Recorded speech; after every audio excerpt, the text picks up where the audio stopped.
What's up, everybody? This is your boy GTB Tonio, and I don't normally make this type of content, but I think this is pretty important to talk about, so I'm coming here to talk to you guys about it today. To all the independent artists out there, and actually just all the artists in general, Spotify is about to steal your money, and there's really nothing you can do about it. Now, if you're wondering what I'm talking about, Spotify just announced a new threshold, a 1,000 stream per song threshold in order for your song to begin accruing royalties. For independent artists, this is a pretty big deal.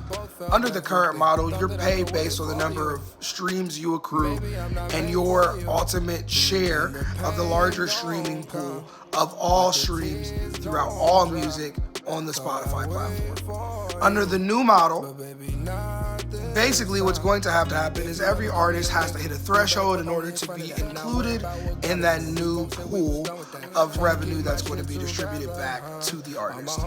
As I said, that threshold is 1,000 streams per song per calendar year. Now, each of these caveats need to be included because there are multiple scenarios in which an artist will lose royalties on a new song when it's initially released and on their older songs as those songs start to fall off throughout the course of time. Now, normally what happens in the life cycle of a song that an artist releases is the song comes out, it starts to gain traction as the artist begins to market. Eventually it hits its peak, whatever that peak happens to be, and then over time you experience a deterioration in returning listeners to that particular song.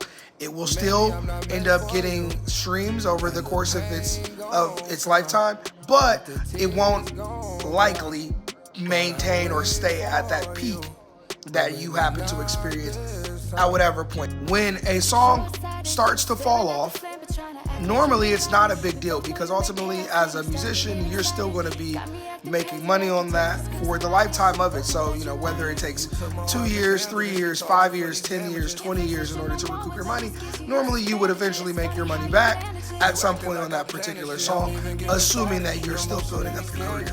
Under the new model on Spotify, artists are going to lose out on that first $2 to $3 that they would make off of a song when they generate that first 1,000 streams. But where it really starts to add in is when you consider that those songs also in some years may not earn money in the future. So let's say a song reaches its peak of 1 million streams. The song is doing incredible. It hits 1 million streams in, let's say, a year. The following year, it starts to fall off. It doesn't perform as well, and it does 500,000 streams. The year after that, it drops down to 250, and so on and so forth, until eventually it's maybe doing a few hundred streams in a calendar year. It happens. It's really not that uncommon. Unfortunately, with the amount of music in the market, this is just the name of the game. Those artists would then be no longer paid royalties on any of those continued residual streams that they get over time when they fail to breach that 1,000 stream threshold in a particular year. On top of that, in reality, what it also means is not only do they lose out on the opportunity to gain royalties once those songs start to deteriorate, but they're also going to lose what would potentially be their money. Say you do 1,500 streams in a year, well, you're only going to get paid for 500 of those streams. You're not even getting paid for the full 1,500. It becomes a black hole of lost revenue for artists. Saying, Antonio, well, why should we care? Like, this is an issue for the artist. Do better, market better, become a more household name, compete with the major labels. And in theory, sure, I would give that to you, except for the fact that from independent artists and even artists who are in major labels and then eventually become dropped and become independent artists, because that does happen over the course of every artist's life cycle. The reality is we don't have the built-in resources in order to just easily get 1,000 streams at low cost to us. We don't have built-in playlists like some of these major labels have. We don't have access to free social media marketing and so on and so forth. We don't have access to money that is going to necessarily just pay for our marketing materials and the creation of them.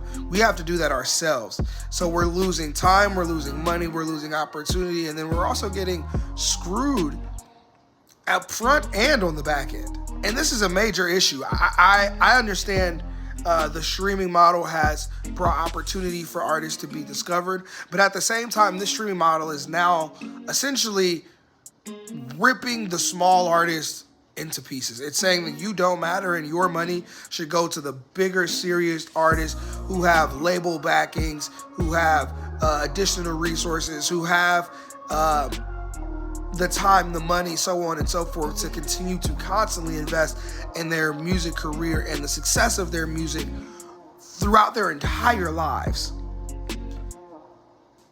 And that is really just a attack on the have-nots of the music industry. It's something that I don't think artists should stand for. It's something that I don't think even the big artists should stand for. And really, we need to be talking about how we can band together to stop this, because this is a model that shouldn't exist. Should artists be paid more? Absolutely. Should it happen through taking the money away from the lesser performing artists? No. That's just not the answer. The answer is finding a model in which artists are paid directly from the money that is spent by the consumers who then stream their music on said apps such as Spotify and Apple Music. Again, I don't normally post this kind of content, but I think this is pretty important to talk about. And from time to time, I plan to make videos like this. They'll probably be edited better. They'll probably be more cohesive and scripted. But I thought this was something that was important to come and talk about. And as an artist that is learning constantly about the industry, I don't think this is something we can stand for. And really, Spotify must be stopped.